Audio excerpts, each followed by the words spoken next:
Welcome back. અન્ય સમાચારો તરફ નજર કરીશું. કેન્દ્રીય ગૃહમંત્રી અમિત શાહની લોકોને ખાસ અપીલ. બાળકોને માતૃભાષા શીખવવા માટે કરી છે અપીલ. માતા પિતા બાળકોને અન્ય ભાષા શીખવાડે છે. આ સાથે માતૃભાષાનું જ્ઞાન અધૂરું રહી જાય છે, જેથી બાળકો સાથે તમે તમારી એટલે કે માતૃભાષામાં વાત કરવાનું રાખો તેવું અમિત શાહ દ્વારા વાલીઓને ટકોર કરાય છે. બાળકોનો જન્મ થયો હોય તે રાજ્યની ભાષામાં તેમની સાથે વાત કરવામાં આવે તે પ્રકારનું એક નિવેદન અમિત શાહ દ્વારા આપવામાં આવ્યું છે અને તમામ વાલીઓને તેમના દ્વારા ટકોર કરાય છે.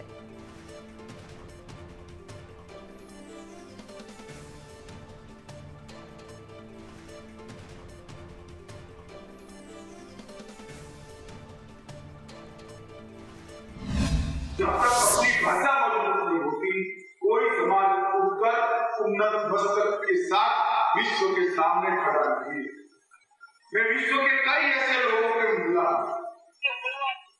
जो अंग्रेजी में बात करते हैं, तो जब उनको पूछते हैं कि ठीक है आप अंग्रेजी में बात करें, अगर आपकी मूल भाषा कौन सी है, तो बहुत कम लोग उस वक्त उनकी आंख में एक विचार की झलक थी।